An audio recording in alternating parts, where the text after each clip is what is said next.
Dust 2. The positives about Dust 2, it's pretty easy to play. You can do a lot of things on it. Negative is if you're playing B, you might get tagged every time jumping over the double doors.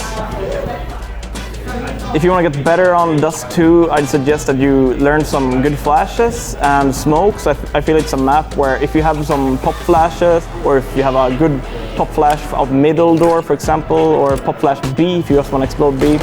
I think if you know those smokes, you could gain a lot on it and get some extra rounds in.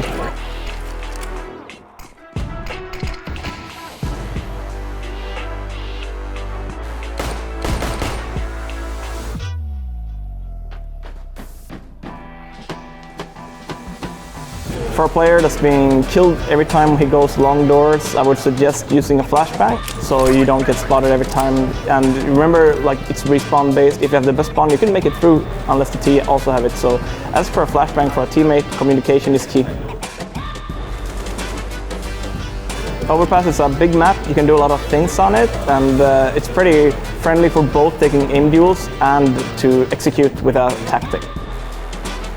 The negative thing about Overpass is probably you have very long rotation, so sometimes you have to run like 30 seconds to get from A to B if you're A long and have to go to B, for example.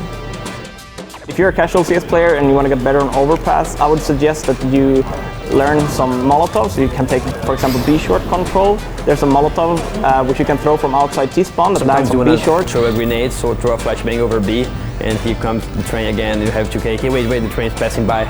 So I would say the train should be removed. Which makes the city either have to smoke it or they cannot take B short from you, and it gives you a lot of map control, and you can figure out if the cities are fighting you. They will most likely have to smoke the Molotov before going out. It feels like Mirage is the new Dust 2. It's a very loose map. You can still do strats on it. You can still just run around and run and gun basically on the map, and it feels like everyone knows how to play the map by now.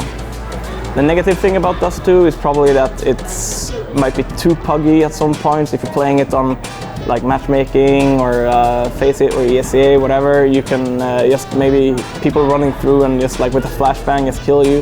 So it's a lot about positioning and everything like that.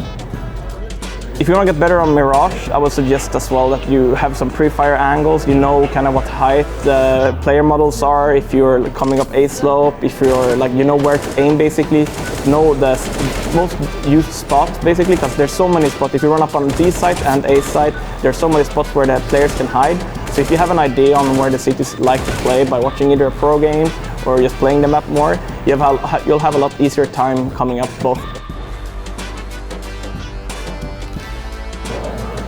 My favorite map is Nuke. I think it has some really good rotations on it. It's so fast.